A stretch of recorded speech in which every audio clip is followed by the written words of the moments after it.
Hello everyone, we're class 7 Ping. Today we're going to introduce you to the artifacts around the world.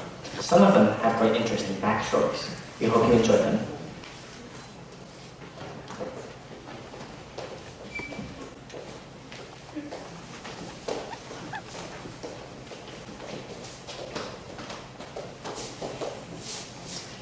Hi, we are from class 7 Ping. I'm Reginald. I'm Laura. I'm Salome. Today we are going to talk about an interesting artifact, the Hope Diamond. Do you want a big and gorgeous diamond? I believe most of you will answer yes, but you wouldn't want to own this diamond. Although it was called the Hope Diamond, but there wasn't any hope in it. It was cursed, so it brings you bad luck. Many years ago, the Hope Diamond was extracted in India. It was very famous and everyone wanted to own it. Although it was thought to be cursed, a Jain businessman from France called Jean-Baptiste Tavernier stole a 115.6 Tavernier blue from an India statue. It was originally the eye of the statue. After the police found that it was disappeared, they cursed the diamond. Then, Jean-Baptiste Tavernier had been punished. He got a fever and he passed away shortly after he stole the diamond. The diamond cursed another person. In 1668, King Louis XIV bought the diamond from Tavernier, and he wanted to change a bit of the diamond, so he recut the diamond into 69 carats, and we call it the French blue at that time. However, after that, he passed away. The diamond passed him a disastrous punishment. In 1600, a person named Nicolas wore the beautiful diamond to a special situation, and not long after that, he was out of favor of King Louis XIV and was banished out of France and got a life sentence. But the misfortunes didn't stop. It's getting worse. In the 1700s, King Louis XVI and his wife got the diamond after King Louis XIV's death. People said that they were sent to Bloomington was the result of the curse. Unfortunately, there were more people affected by the curse.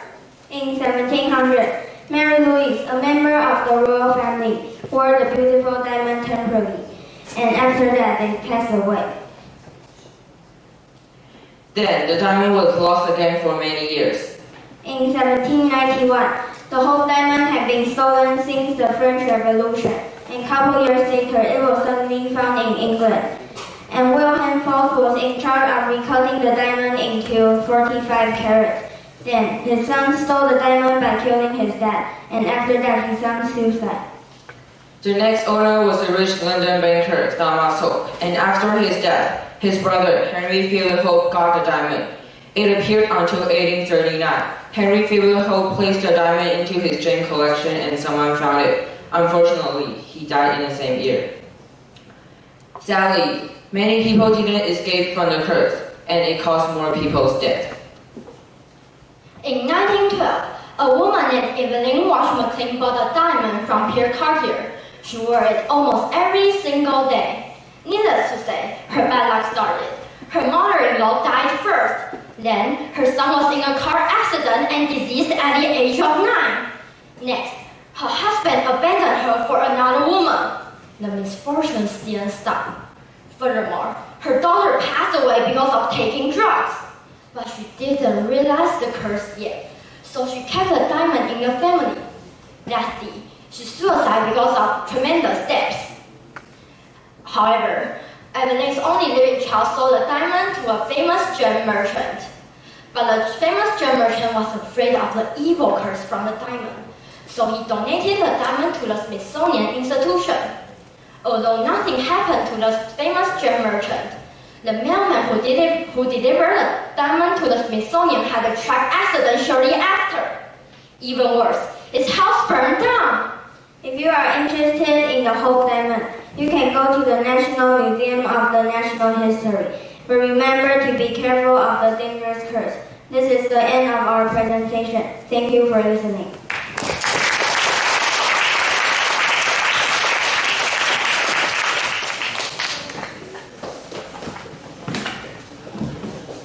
Hello everyone, I'm from class 7 and my name is Mitchell. And I'm Janice. In the ancient land of Egypt, there lived a pharaoh named Tutankhamun or if more widely known, King Tut. He ascended to the throne at the tender age of 9. Even though he was still a child, he had great responsibilities upon his shoulders. Now, every pharaoh in ancient Egypt possessed certain symbols of power and authority, and for King Tut, those symbols were his crook and flail.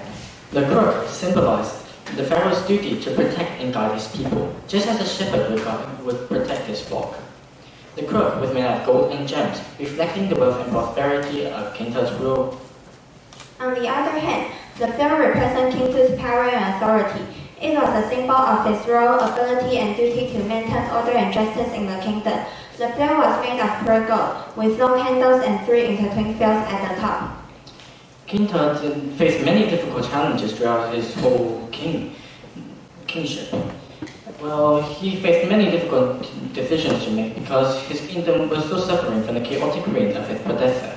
He had to make difficult decisions to make prosperity and to also restore stability to his kingdom. One day, an advisor named Amenhotep approached King Tut with a suggestion. He advised the young pharaoh to display his crook and flail, not only as a symbol of his power, but also as a reminder of his devotion to his people's welfare and justice. King Tut took the advice and went on a grand tour throughout Egypt, showcasing his crook and flail. As King Tut traveled from town to town, the people gathered in anticipation, eager to catch a glimpse of their pharaoh and his majesty's symbol of authority. The sight of their king holding the crook and flail filled their heart with a sense of hope. King Tut also took the time to listen to the hardships of his people.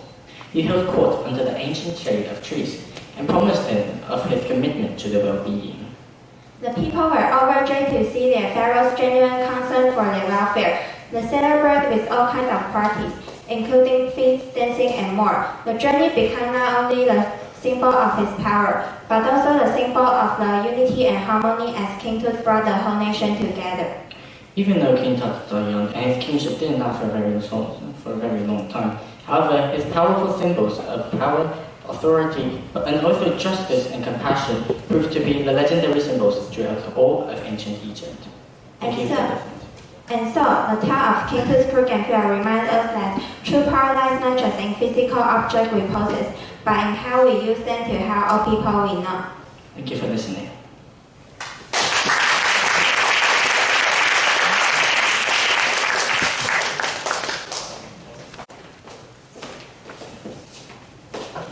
Hello everyone, I'm Selena and he's Phyllis. During World War II, the Tower of London was bombed, and people say it was all because of a cursed ruby. Now, let me tell you a story about this mysterious rock, the Black Prince Ruby. The Black Prince Ruby was reportedly mined from modern-day Tajikistan and taken to Spain. In the 14th century, Don Pedro the King seized the ruby from Prince Said by force. According to historical records, Prince Said planned to surrender to King Pedro when he captured Grenada, but King Pedro had evil plans. In 1366, instead of discussing surrender terms, King Pedro murdered Prince Said. After searching the poor prince's body, he found a large red gemstone and took into his possession. Since that day, the cruel murder has sparked a curse following King Pedro and bring misfortune and death to all the ruby's owners. In 1367, King Pedro killed his brother Henry because Henry wanted to kill him and become a new king. But after 3 months, King Pedro died of tuberculosis. And in 1376, Edward the Black Prince died from dysentery after returning to England. During French campaign, Henry V wore a helmet containing the Black Prince ruby. He almost lost his life and his helmet when he was hit on the head by the French Duke in the Battle of 1455. But his force won the battle and saved the Black Prince ruby. Richard III wore a gemstone in his helmet at the Battle of Bosworth in 1485, where he was killed. This was remade into the current lighted crown in 1937. The stone is called the Black Prince Ruby, but it's not a ruby. It's one of the largest gem-quality red spinels. It weighs 170 carats and is 5 centimeters long, pierced and partly filled with a small ruby. However, is not as valuable as a real ruby. For this reason, people also call it the great impostor. Now some of you may ask, the stone is not black and it's not a ruby, then why is it called the Black Prince's Ruby? Well, it's because that its owner is known as the Black Prince. Then why is he called the Black Prince, others might ask. Prince Edward became known as the Black Prince is because of his famous black armor and shield. In conclusion, almost 600 years have passed since it was found in Tajikistan to the long road to the Tower of London, and is still preserved there. The Black Prince's Ruby murdered 7 of its royal owners and destroyed 1 building, which is the Tower of London, and affected 5 countries in total. It is said that the trust continues, but others disagree with the statement. At least the Black Prince's Ruby seems to be resting now. As well as that, its mysterious and legendary story has always impressed us and continues to do so. This is the end of our presentation. Thanks for listening.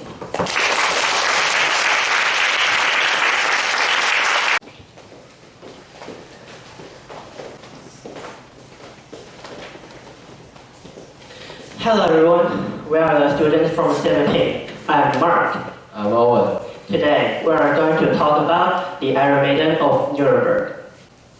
This is Bastard Elizabeth, the Bloody Countess.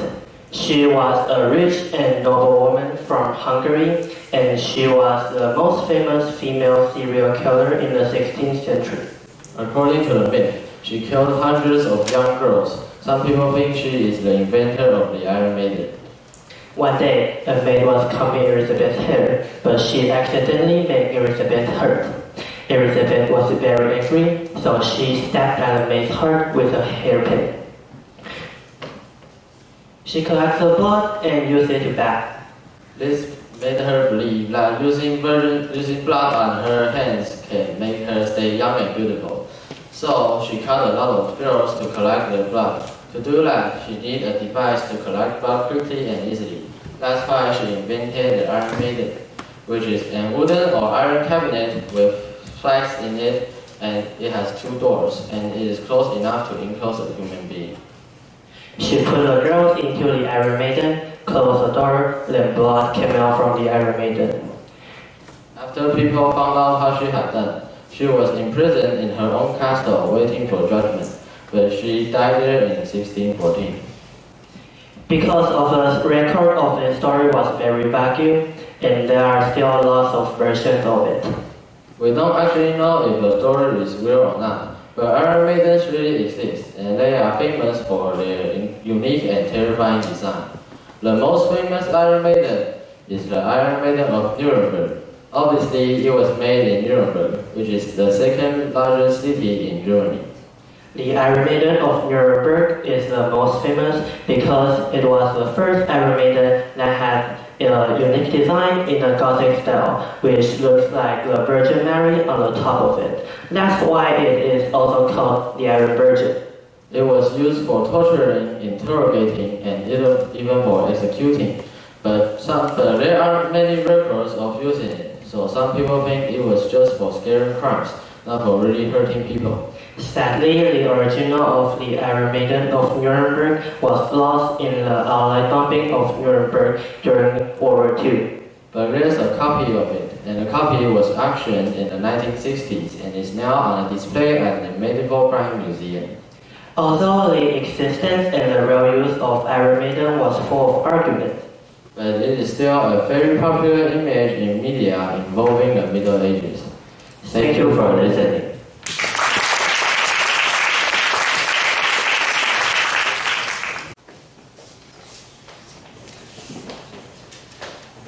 Hi everyone, my name is Ryan. And I'm Jade. So, what's the first thing that comes to mind when you hear the afterlife? Images of heaven, hell, or ghosts might be flashing through your mind right now. But in ancient China, there was one emperor that did not care about these things, because all he wanted was to achieve immortality. And in order to do that, he ordered 700,000 warriors to be made just to accompany him in the afterlife. These were known until 1974, which was also the year that Hello Kitty came out, but that's not the point. When a group of farmers found some relics of a warrior while digging for a well, they immediately contacted the government, and after an archaeologist pieced them together, the truth came out. They found many warriors under. However, the king's tomb itself hasn't yet been excavated, and there's probably more warriors under than those we have unearthed. What's so special about the terracotta warriors is that originally they weren't the color that we see today. They were used to be painted in bright colors, like for example, hand purple. The other thing is, none of them look the same. Though not two of them are identical, only 8 molds were used to shape their heads, and distinctive facial features were added after assembly. As a result, each terracotta warrior facial features reveals a high level of craftsmanship. UNESCO even declared the terracotta warriors a World Heritage Site in 1987 because it provided a wealth of information for historians, and its existence is a testimony to the power and wealth of Qin Shi Huang. You can now see them in the Emperor Qin Shi Huang Site Museum in Shanxi, China. It was so famous that even someone decided to steal it in 2017. A guy named Michael Hanna sneaked into the Franklin Institute in Philadelphia after the party and broke a thumb off of a $4.5 million terracotta warrior, which was from China. He was then charged with a sentence of 30 years in prison. Now let's talk about the emperor who ordered the warriors built, the first emperor of China. As of today, we still don't know much about the Emperor Qin Shi Huang. He was born in 259 BCE, but his birth is still a mystery till today. According to the book, Records of the Great Historians, a merchant from Dynasty Wei called Lü Buwei met a hostage in Dynasty Zhao. After the hostage became the emperor, the merchant introduced a dancer to him, while the dancer is already pregnant, which meant Qin Shi Huang might be an illegitimate child. Well, this is just an old story. We'll probably never know the truth behind this myth. He became the emperor when he was only 13 years old. After he ruled over 6 countries, he united the Chinese masters and weights, but he also eliminated other philosophies except legalism. He had built some famous buildings such as the Great Wall and the Ling Shu Canal. As he grew older, he wanted to be immortal, so 2 soldiers were ordered to search the elixir of life. The reason for his death is unknown, but I think the most likely reason would be that he was poisoned by mercury. So in the end, the terracotta warriors were buried with him to protect him in the afterlife. This is the end of our presentation. Thank you for listening.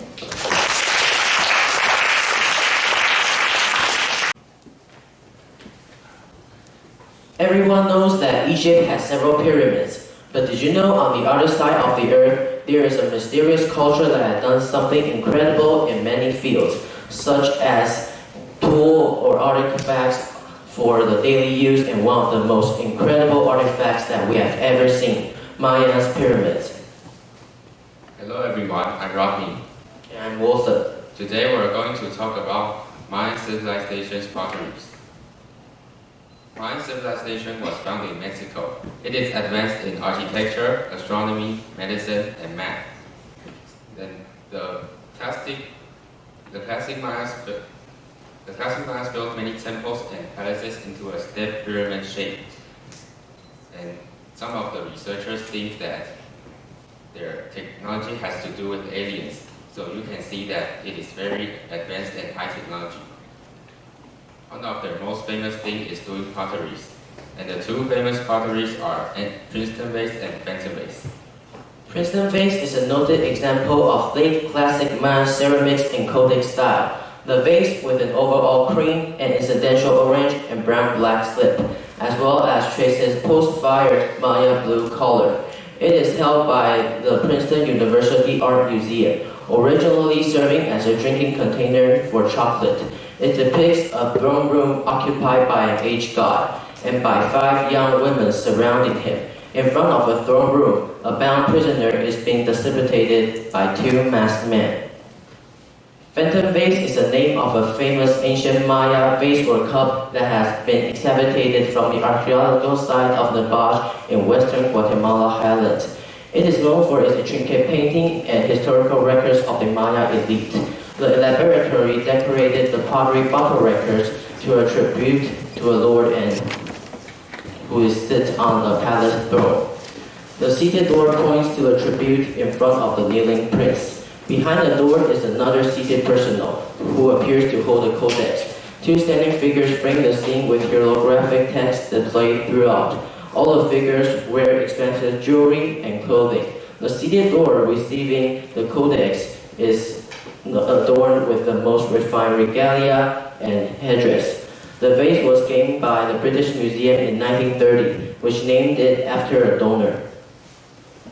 Not only crystal vase and phantom vase, actually, potteries are everywhere around man's culture.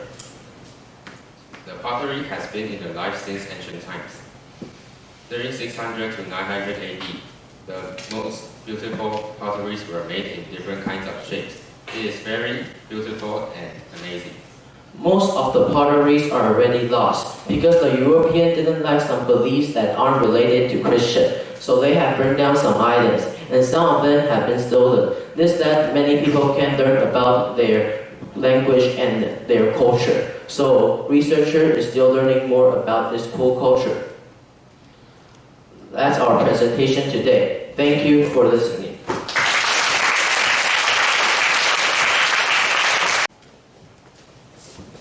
Thank you everyone. We have been class 7 He and Ping. We hope you all enjoyed our presentation.